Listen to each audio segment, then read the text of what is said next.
You guys are the magicians of the 21st century. Don't let anything hold you back.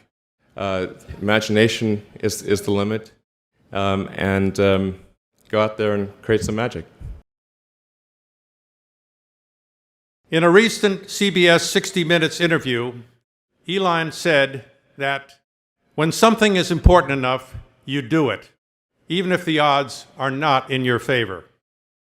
In his intimidable style, Elon followed this guiding principle when creating SpaceX.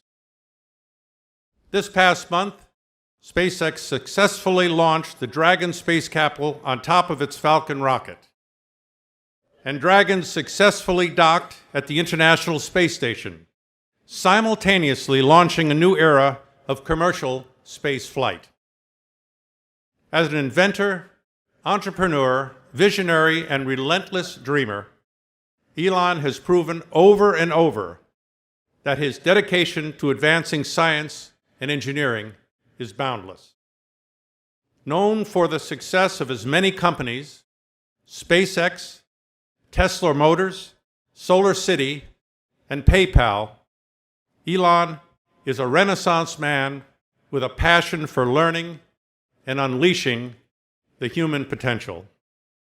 Today we welcome Elon to Caltech as a friend, a fellow engineer, and a mentor to our students. Please join me in welcoming Mr. Elon Musk.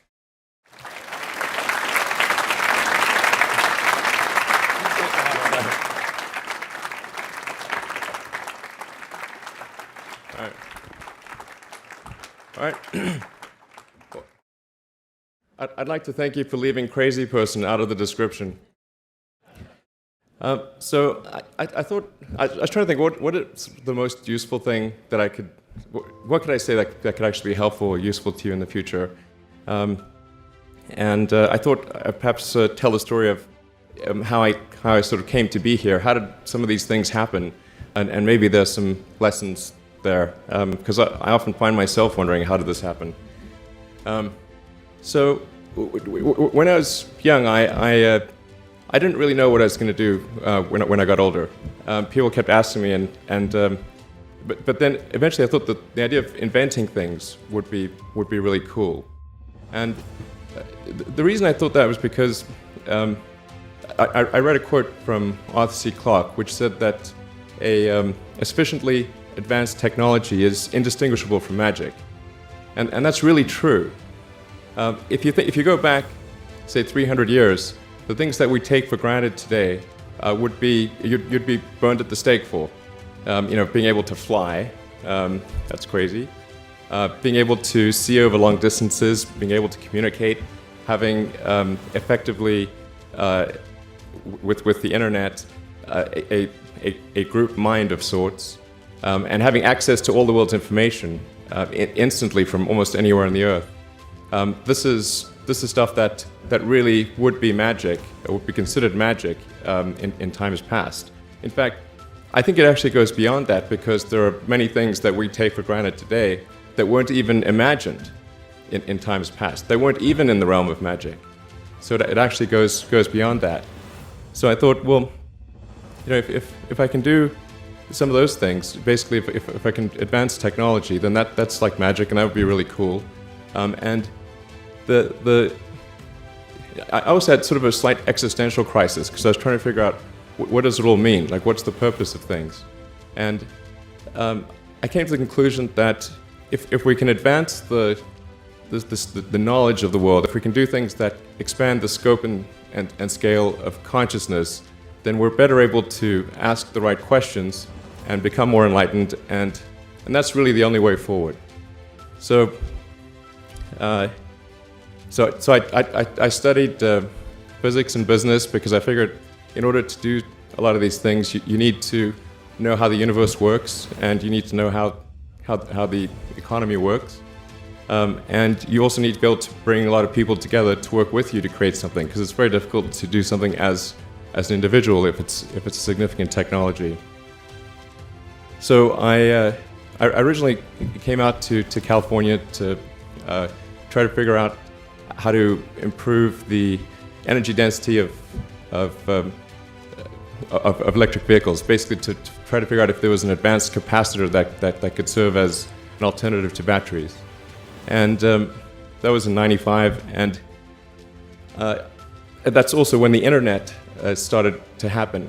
And I thought, well, I can either pursue this technology where success may not be one of the possible outcomes, which is always tricky, or participate in the internet and be part of it. So I decided to drop out. Now, obviously, fortunately, we're past graduation, so I can't be accused of recommending that to you. So did some internet stuff. Did a few things here and there. One of which was PayPal. And I think maybe it's helpful to say one of the things that was important there in the creation of PayPal was kind of how it started, because initially, the initial thought was with PayPal was to create an agglomeration of financial services, so to have one place where all of your financial services needs would be seamlessly integrated and work smoothly. And then we had like a little feature which was to do email payments. And whenever we'd show the system off to someone, we'd show the hard part, which was the agglomeration of financial services, which was quite difficult to put together. Nobody was interested. Then we'd show people email payments, which was actually quite easy, and everybody was interested. This is, I think it's important to take feedback from your environment.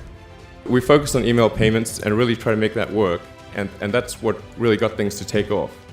But if we hadn't responded to what people said, then we probably would not have been successful.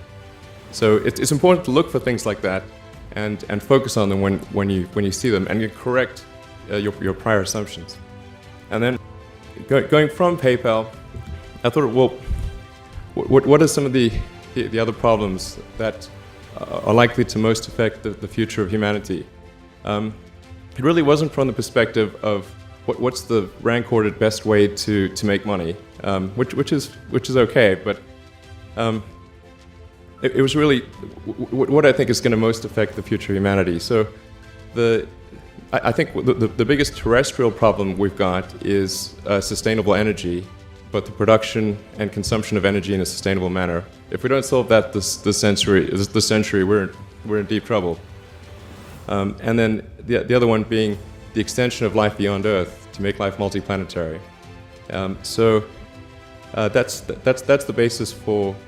The latter is the basis for SpaceX, and the former is the basis for Tesla and Solar City.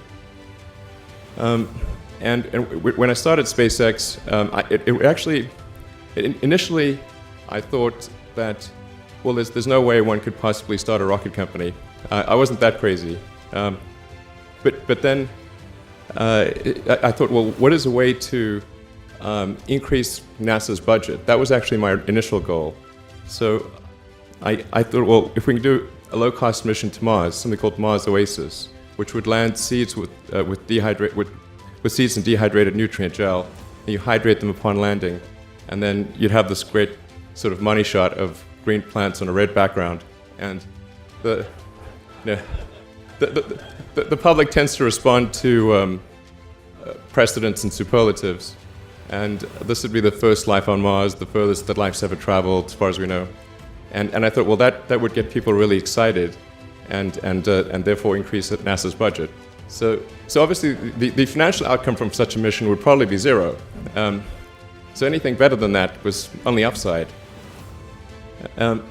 So I actually went to Russia 3 times to look at buying a refurbished ICBM.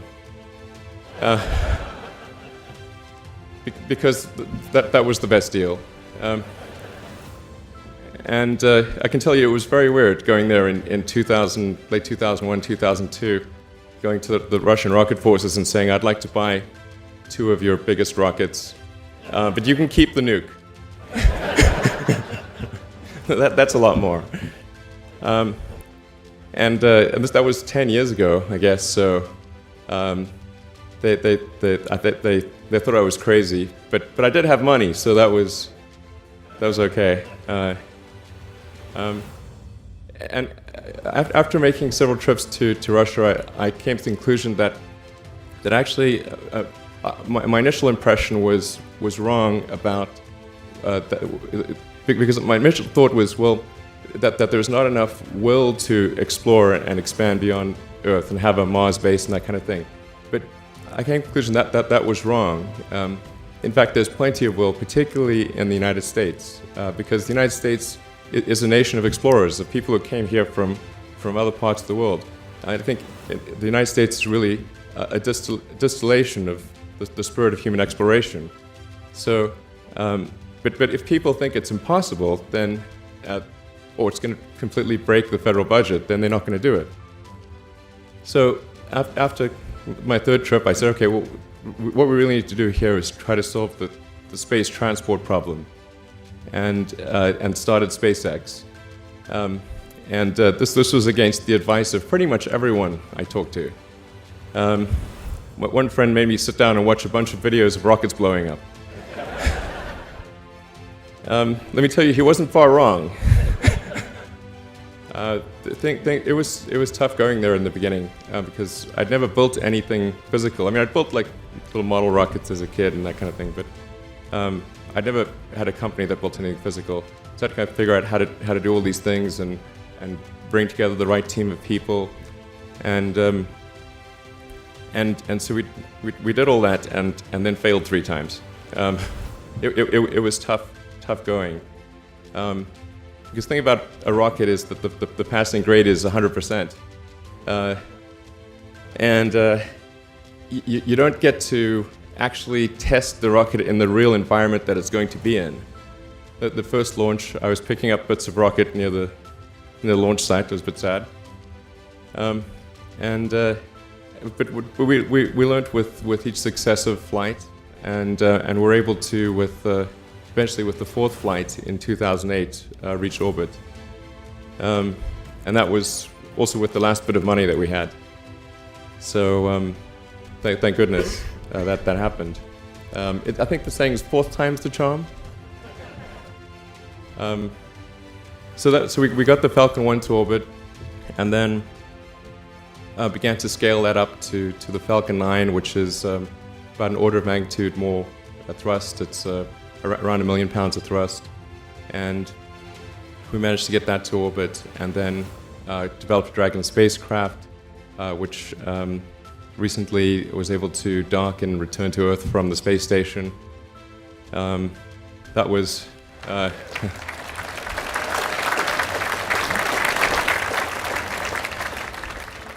thanks.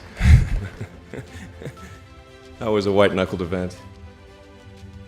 Yeah, it's a huge relief. Still can't quite believe it actually happened.